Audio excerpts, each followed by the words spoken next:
Here's ABC's Jim Slade. Lindbergh took off from a muddy Roosevelt Field, New York, just before 8 o'clock in the morning.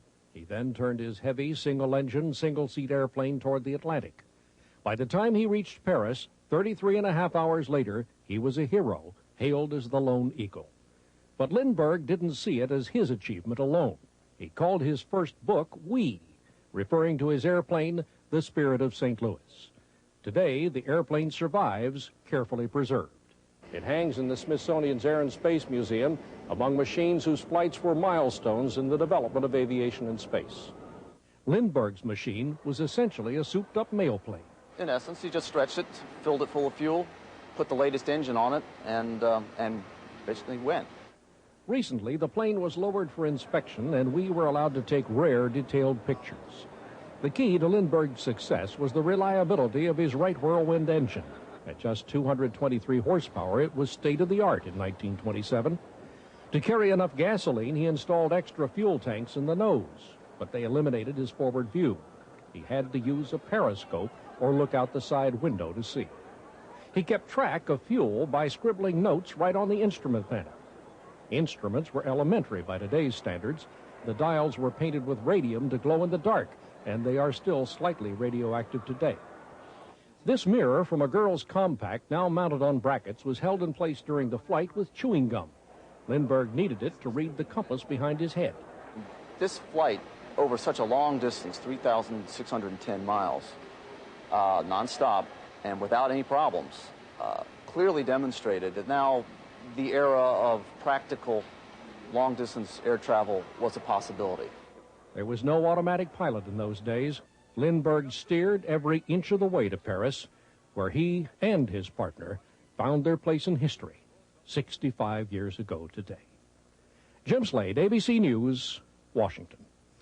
The three-man crew was among the 73 killed when Aviation 52 smashed into a woods at Cove Neck, Long Island, January 25th.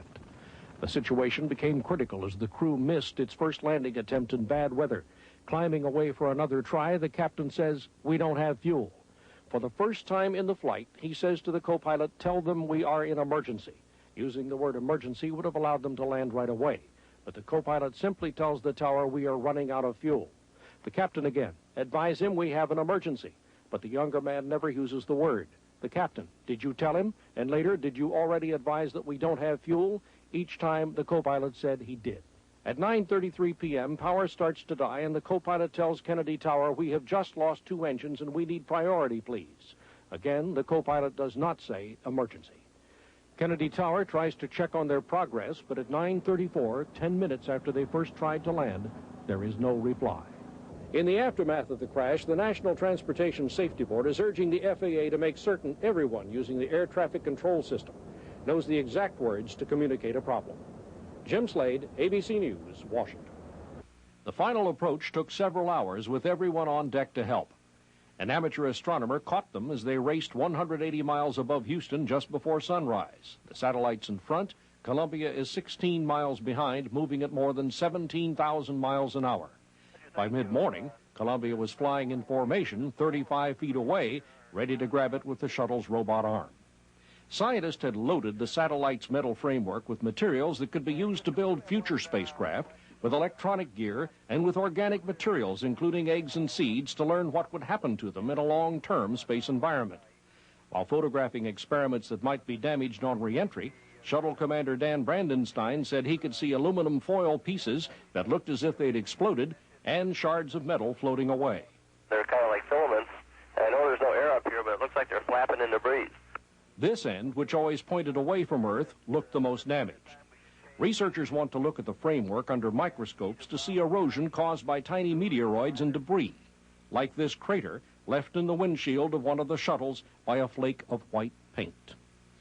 With their treasure trove clamped securely in the payload bay, Columbia's crew will fly for another week before landing in California.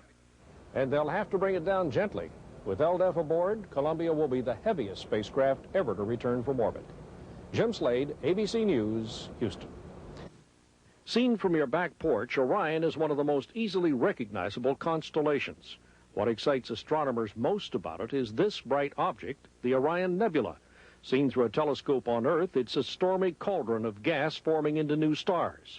The Hubble telescope recently focused on this part of it, producing the first detailed close-up of the tumultuous events in progress there. What you're seeing there is a sort of a stellar nursery where many stars are being born as we talk, and many planets, and who knows about what civilizations might be born there someday in the future. They're particularly interested in this jet of gas apparently streaming from a newborn star. We show this image, and when the image came up in a darkened room, the reaction of the scientists was just wow. I mean, literally there was a wow in the audience. Scientists see these events as new, but that's in space terms. These events took place 1,500 years ago. It took that long for the light that made the pictures to reach the Earth. Jim Slade, ABC News, Washington. The airlines are in big trouble on the ground. I'm angry at this industry. I think it is one of the most irresponsible industries I've ever seen. People like Craig Cantoni and his New Jersey Coalition Against Aircraft Noise are part of a swelling international movement that has severely restricted use of older, noisier jets at some airports, independent of federal governments. The result is a patchwork of conflicting local operating rules. Now, after years of delay, the UN's International Civil Aviation Organization meets in Montreal a week from tomorrow to consider deadlines for dealing with the older jets worldwide. After some year, probably somewhere after 2000, there would be a point at which you'd say no more of these aircraft. Today, the older 727s, 737s, and DC-9s make up more than half the world's fleet. Replacing them could cost an estimated $60 billion in the U.S. alone. Putting new, quieter engines on them is the expensive alternative. All that, with fuel prices skyrocketing because of the Mideast crisis, makes a critical decision for airline operators. Because of the economics, the U.S. government has avoided the issue, simply waiting for new, quieter planes to replace the jets naturally. Local governments have been left to cope with it on their own. Right now, we don't have any national policy. We would like to have quieter aircraft, which solves a good portion of the problem. But the Bush administration may have to take a stand on it at the Montreal meeting. Even if they do, there's a catch. Although quieter, there'll be even more of whatever replaces the old jets. Aircraft builders expect to furnish 10,000 new airliners to the world's fleet by the year 2005. There are about 9,000 of them now. Jim Slade, ABC News, Washington. Announcing the newest cleaning tool in the universe. The man in the commercial is playing it for laughs, but it really isn't funny. Junk left by rockets and spacecraft is becoming a serious hazard to anything or anyone in orbit. The Department of Defense regularly tracks up to 7,200 pieces of debris in space, ranging from tools and cameras up to big rocket parts. But anything smaller than a softball doesn't show up on their scopes, and there's a lot of that. Bolts, wire, bits of insulation that spread whenever a rocket fires in orbit or every time a satellite is deployed. And it's dangerous because it's moving at high speeds. In 1983, a tiny flake of paint moving at 6 miles per second put this hole in Space Shuttle Challenger's windshield. It would have killed a spacewalker. The Soviet space station has had lights knocked out by orbiting debris. In its report, the Office of Technology Assessment says the junk cannot be retrieved. So the bottom line is that it would be extraordinarily expensive to build a new system to reach those objects and pull them out. And that means building spacecraft cleaner so less debris is left in orbit. If it isn't done, some of the orbital paths closest to Earth will become too littered to be used safely. Jim Slade, ABC News, Washington. The Blackbird took off before dawn. It began its speed run over Oxnard, California. 68 minutes and 17 seconds later, the plane passed over Salisbury, Maryland. Its average speed across the United States was 2,112.52 miles an hour. For 25 years, the Blackbird was the most effective spy plane in the business. Made of titanium and equipped with high-powered engines, it could fly so high and so fast that no rocket could shoot it down. It could go anywhere in the world and back in a day to take detailed photographs of trouble spots like Vietnam or Cuba and to collect data electronically.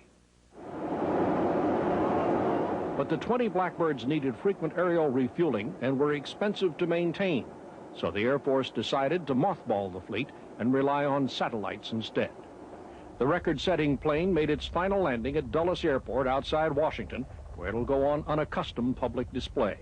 3 others will be kept for research, because after a quarter century, there is still nothing like the Blackbird. Jim Slade, ABC News, Washington.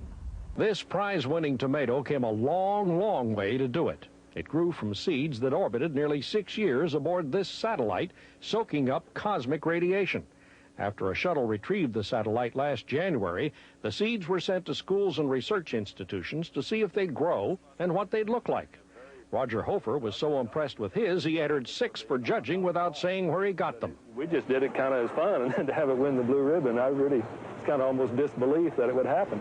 So far, none of the judges, nor Roger, has glowed or turned green. Jim Slade, ABC News, Washington. The world's best technology is still no match for Mother Nature. Forecasters watching the weather down there around Edwards Air Force Base, California, say strong winds could keep Discovery from landing tomorrow. If that happens, the astronauts have enough extra supplies on board for 3 more days if necessary. Discovery's ahead and below the Hubble telescope now, leaving it behind while ground-based engineers prepare it for operation. As of now, the telescope is working properly after a series of startup problems. Engineers expect to tune it up for as long as 8 months before it begins to produce real scientific data. Steve Hawley is the astronaut who gingerly lifted Hubble out of the shuttle's cargo bay with the robot arm. In a news conference from space this morning, he was asked what part of it scared him most. I think just the part from the beginning until the end. It'll be 3 years before the telescope is hooked up to another shuttle. In 1993, Hubble is expected to be hauled aboard a cargo bay like this one, to be serviced and to have new scientific instruments plugged in. The space telescope is expected to last in orbit as long as 15 years. Jim Slade, ABC News, Houston. NASA engineers revealed today that one of the mirrors on the Hubble Space Telescope was designed to the wrong specifications. That means the telescope cannot focus with the superfine clarity that was supposed to make it so much better than the telescopes on Earth. Here's an example. The picture on the left was taken from the ground. The one on the right shows the same stars photographed by Hubble. It is clearer, but not good enough for scientists. Light from the stars is supposed to be focused by Hubble's 2 mirrors and bounced back to cameras in the rear of the telescope. NASA said today that shuttle astronauts can replace Hubble's camera with one that has a corrective lens to compensate for the defective mirror. If you've got bad myopia, which you can say our telescope has now, and you put your glasses on, you can correct totally and get 20/20 vision. That's what we would do in the wide field camera, the second wide field camera. But that won't happen until 1993. In the meantime, the instruments not affected by the problem will function, but it takes $200 million a year to operate the telescope, and they won't be getting the pictures they'd been expecting. Jim Slade, ABC News, Goddard Space Flight Center, Maryland. We have scrubbed the launch attempt for this evening. This is the 4th launch date the shuttle Columbia has missed. 3 because of dangerous hydrogen leaks that engineers spent 4 months looking for but cannot find. The Hubble Space Telescope, expected to revolutionize astronomy, turned out to be nearsighted. The planned space station was found to be too heavy, low on power, and needing more maintenance than would ever be practical. The Magellan spacecraft shut down twice as it began mapping the planet Venus. NASA is trying to fix the problems, but the timing is bad, coming as Congress wrestles with the space agency's budget. I think with the current budget environment, we're still going to stand by NASA, but already there have been some cutbacks, and there could be others. It's always a bad time to have to go through a series of setbacks, and in budget terms, this is a particularly bad time. Truly remains upbeat, but NASA continues to have problems attracting young engineers to the space program, and some scientists say the agency is trying to do too many complicated things all at once. The most visible part of the problem sits right there, going nowhere, and raises new questions about maintenance done by companies contracting to NASA. It's been a tough year for the space agency, and it's not over yet. Jim Slade, ABC News, the Kennedy Space Center.